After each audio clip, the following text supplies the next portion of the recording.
యానం శివారు కనకలపేట రామాలయం సెంటర్లో కొలువై ఉన్న శ్రీ వరసిద్ధి వినాయక 16వ గణపతి నవరాత్రి మహోత్సవాలు ఘనంగా ప్రారంభమయ్యాయి. ఆలయ అర్చకులు కోనంభట్ల సాయి సతీష్ శర్మ బ్రహ్మత్వంలో కలశ స్థాపన చేసి ఉత్సవాలు ప్రారంభించారు. గ్రామస్తులు మోటుపల్లి రామకృష్ణ విజయలక్ష్మి పుణ్య దంపతులు కలశ స్థాపన, గణపతి ప్రాణ ప్రతిష్ఠ పూజలు భక్తి శ్రద్ధలతో నిర్వహించారు. మేళతాళాలు, మంగళ వాయిద్యాల నడుమ ఘనంగా ఉత్సవాలు ఘనంగా ప్రారంభమయ్యాయి. పరిసర ప్రాంతాలకు చెందిన భక్తులు అధిక సంఖ్యలో స్వామివారిని పూజల్లో పాల్గొన్నారు. ఈ కార్యక్రమంలో శ్రీ వరసిద్ధి వినాయక రామాలయం ఆలయ కమిటీ ప్రతినిధులు, గ్రామ పెద్దలు, యువత పాల్గొన్నారు.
సకలాభరణార్థం పుష్పాన్ని పూజయామి.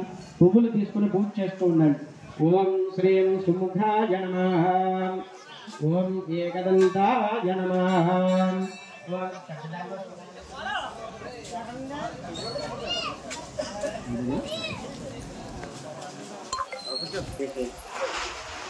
ఓం శ్రీం వరసిద్ధి వినాయక స్వామినే నమః.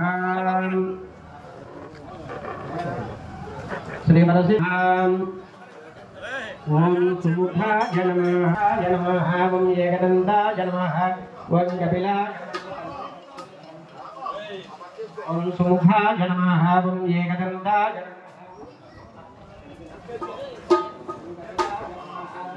ఓం శ్రీ వరసిద్ధి వినాయక స్వామినే నమః. ఓం ముందు పువ్వులు తీసుకోండి అమ్మా. స్వామివారిని పాదాల నుంచి శిరస్సు వరకు చూస్తూ పువ్వులతో పూజ చేస్తూ ఉండండి. ఓం శ్రీ గణేశాయ నమః. పాదో పూజయ